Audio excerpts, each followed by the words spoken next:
ये है गुलदस्ता समाज का, जिस मंच पे राजपूत भी है भी और कुछ चले भी गए बैठे थे, या जाट भी थे, या देवासी भी थे। हमने हर जाति का प्रतिनिधित्व इस मंच के ऊपर रखा। हम समाज निर्माण करना चाहते हैं, हम जाति व्यवस्था को खत्म करना चाहते हैं। चाहे किसी को अच्छा लगे चाहे किसी को ना लगे, कोई फर्क नहीं पड़ता। मैंने कभी परवाह की नहीं इन चीजों की। मैं जो सत्य है वही कहूंगा और सत्य के रास्ते पर ही चलूंगा। मैंने इस टेम्पलेट के अंदर एक कोटेशन डाली, आप लोगों ने पढ़ी होगी, कि महापुरुष किसी भी जाति में हो सकते हैं, मगर महापुरुष किसी जाति विशेष के लिए नहीं होते हैं।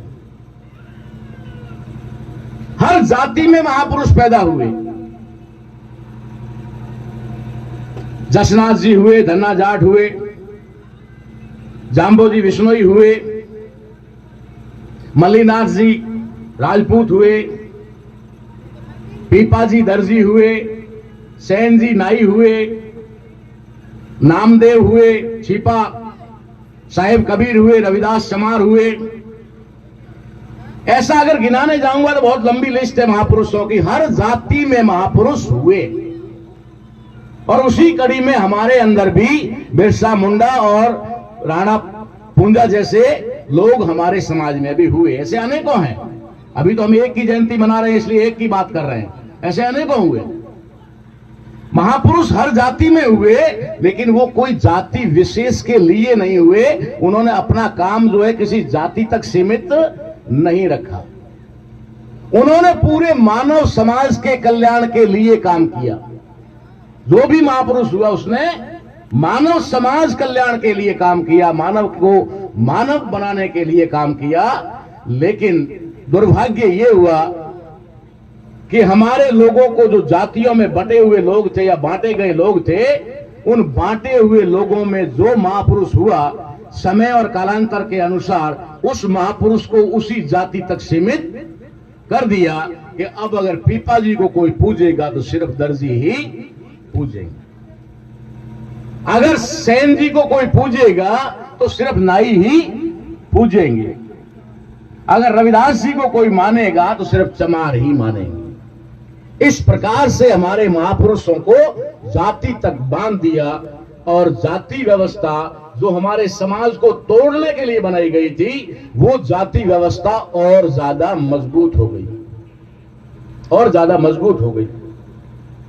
और आज हमें उसका परिणाम दिखाई दे रहा है कि जाति व्यवस्था की वजह से आज प्रत्येक जाति कहीं न कहीं अपने अधिकारों का रोना रो रही है, कहीं न कहीं अपने अधिकारों को लेकर के रैलियां निकाल रही है, धरना दे रही है, प्रदर्शन कर रही है, बड़ा बड़ा पंडाल लगा करके शक्ति प्रदर्शन कर रही है। यह आपकी आंखों के सामने हो रहा है। अभी अभी हमारी जिस जाति का नाम लें तो उन्होंने भी भीनमाल में किया और हम लोग वहां पर थे। ये जातीय शक्ति प्रदर्शन सब जगह हो रहा है। हमने प्रयास किया कि अगर जातियों तक मामलों को सीमित रखेंगे तो हमारी समस्याओं का समाधान कभी भी संभव नहीं है। हमारी सैकड़ों पीढ़ियां चली गई और सैकड़ों चली जाएगी, ये मुझसे अभी लिखवा देना। मुझे ना तो कोई महापुरुष बनना है, ना कोई मुझे अपना कोई कहीं पर कोई एमएलए एमपी या मंत्री बनना है। मुझे कुछ नहीं बनना है, मुझे मेरे समाज को जागृत करना है। अगर मुझे पाना ही होता तो अभी जो साथी हमारे यहां बैठे हुए और बड़ी अच्छी बातें बता रहे थे, मैं तो 2005 का राज्यसभा मेंबर था और डायरेक्ट सोनिया जी के ऑफर से था, कोई बीच में कोई लल्लू पंजू से भी नहीं।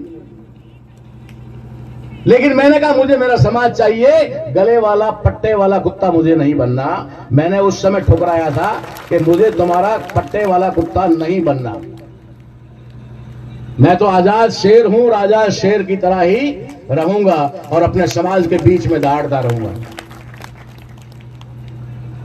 इसलिए हमने ये प्रयास किया कि एक दिन हमारी मेहनत इस पंडाल में अकेले भील नहीं 36 कौम को बिठा करके रहेगी। ये प्रयास हमने मंच से शुरू किया कि अगर मंच पर हमारे सभी लोग रहेंगे तो आज जो मंचों पर बैठे हुए लोग हैं ये कल अपने जाति के लोगों से कहेंगे अरे आप भी चलो। इतना प्यार से वो बुला रहे हैं तो आप भी चलो। और जब इनका प्रोग्राम होगा जहां पर भी, वहां आपको भी सादर आमंत्रित करेंगे कि आप भी वहां पर आइए। ये होगा भाईचारा। आज इस देश के अंदर बहुत बड़ी समस्या क्या है?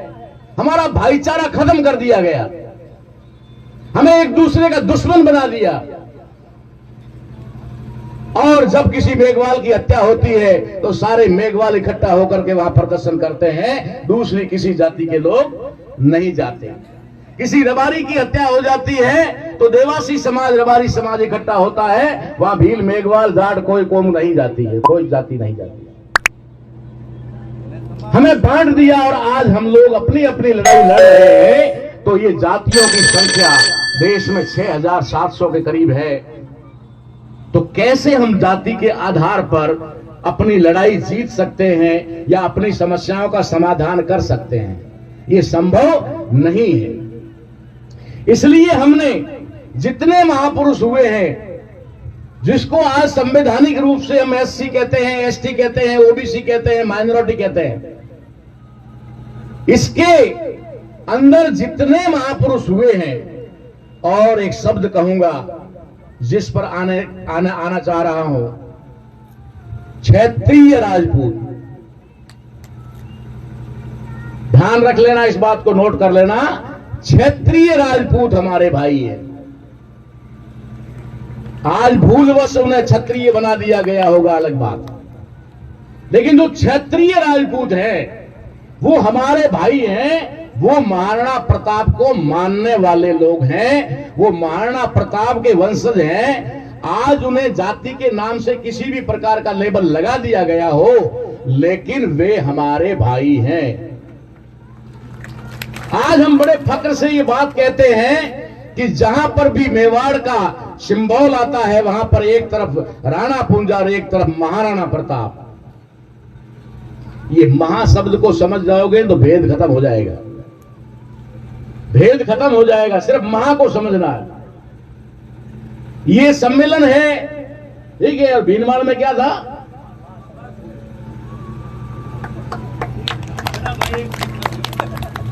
ये सम्मेलन है और वो महासम्मेलन। एक सचिव होता है, एक महासचिव होता है ना। तो यही राणा और महाराणा है, इससे ज्यादा कोई फर्क नहीं। मैं कई बार कह चुका, अब भी कहता हूं, डीएनए टेस्ट करवा ही लो, झंझट खत्म हो जाएगा। डॉक्टर साहब बैठे हुए भी है मेडिकल के आदमी, सारा झगड़ा खत्म करना तो डीएनए टेस्ट करवा दे। अरे हम में से किसी को जाट बना दिया, किसी को नाई बना दिया, किसी को धोबी बना दिया, दर्जी बना दिया, कड़वी बना दिया, रबारी बना दिया, हमारे अंदर से ही बना दिया। और आज हमें कह रहे तुम लोग सब अलग अलग हो। थोड़ा सा बहुत करीब आ चुके हैं डॉक्टर साहब, मैं इनका बहुत बहुत आभार व्यक्त करता हूं। बहुत करीब आ चुके हैं, अब थोड़ा सा और आ जाएंगे तो मामला क्लियर हो जाएगा। आज हमें एक दूसरे का दुश्मन बना कौन रहा है और हमें जातियों में बांटने वाला कौन है, अगर इसको एक्सपोज कर दोगे तो सारा मामला ठीक हो जाएगा। अभी आपको एक बात चली ना पता, अभी बात चल रही थी और हमारे मंच पर बैठे हुए हमारे भाई बैठे हुए हैं। अभी वो कुछ आवाज उठ रही है कि राणा पुंजा को भी कुछ लोग राजपूत घोषित करने में लगे हुए हैं। मैंने कहा कोई बात नहीं, हम कल से महीना हटा देते हैं, राजपूत लगा देते हैं। भाई कौन मना कर सकता है बताओ? कोई कर सकता है मना? कोई नहीं कर सकता ना, है?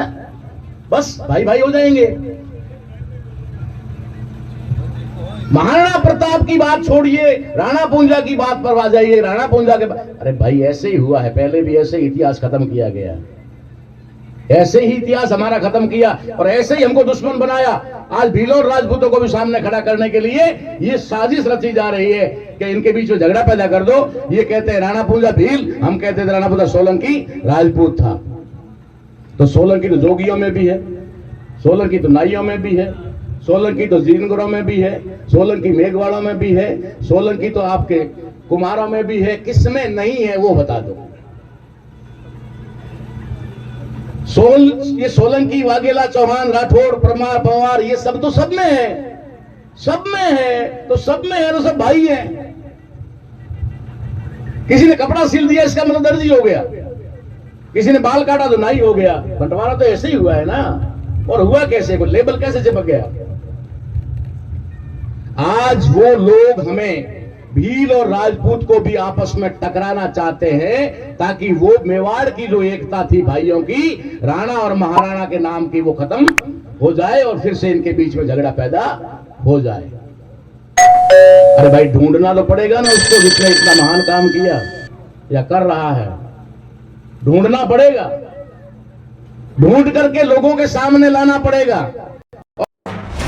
मूल निवासियों के हक अधिकारों के लिए देश में हो रहे जन आंदोलन की प्रत्येक गतिविधियों की जानकारी के लिए मूल निवासी जन आंदोलन यूट्यूब चैनल को सब्सक्राइब करें, घंटी के निशान पर क्लिक करें। वीडियो को ज्यादा से ज्यादा लोगों तक पहुंचाने के लिए वीडियो पर लाइक, शेयर और कमेंट भी जरूर करें। धन्यवाद। जागो मूल निवासी, जय भीम, जय मूल निवासी, जय भारत, जय संविधान।